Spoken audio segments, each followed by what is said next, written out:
al-Raghib al-Isfahani, he wants to talk about why do people do good? Because there's multiple possible motivations for doing good, whether that's good in this world or good in the next. And so he breaks it down into 3 levels. He says that the lowest motivation, or the least ideal motivation for doing good, is just reward and punish, carrot and stick, right? You know, if you have a kid, for example, or a student in school, you know, threatening them with some sort of punishment, either detention or trying to bribe them with treats, right, candy and stuff like that, that's the lowest sort of motivation that people kind of follow or are affected by. The middle rung, a level above that, is somebody who's motivated by praise and blame, right? So if there is, let's go back to the school example. There's a student in class and they don't want to be seen as stupid. They want to be prepared. They're reading in class because they want other people to think that they're intelligent. They want other people to think that they are responsible and have read the material. Maybe they're trying to impress somebody, or they don't want to look like a fool, right? They don't want people to make fun of them.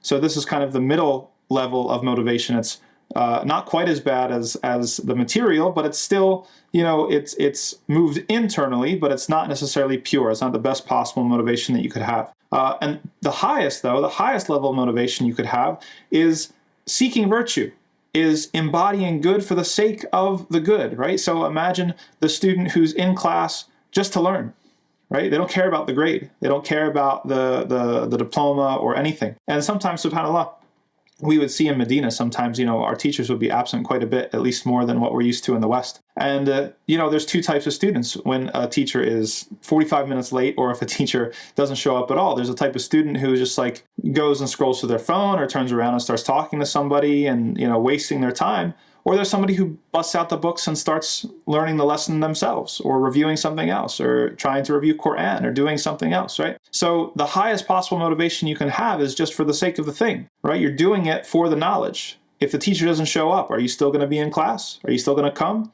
If everybody gets hundreds, are you still going to do the work?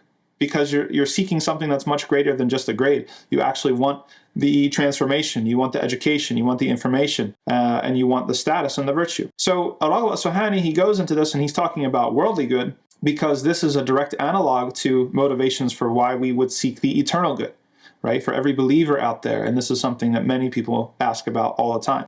There are different possible motivations for seeking eternal good, and they're not all equal. Even if they're all acceptable, they're not all equal. So you have the lowest level, which corresponds to the sort of carrot and the stick. You have Jannah and Jahannam, right? You have the fire and paradise, the fruits and the bliss and the pleasures of paradise, or the torture of hellfire, right? That's kind of, is it an acceptable motivation to do good, to be a believer, and to try to, you know, obtain to faith? Yes, that's an acceptable motivation, but it's not the highest one, right? It's the very, very base level, minimum motivation that there is. The next level up is doing things for Allah's praise or Allah's blame.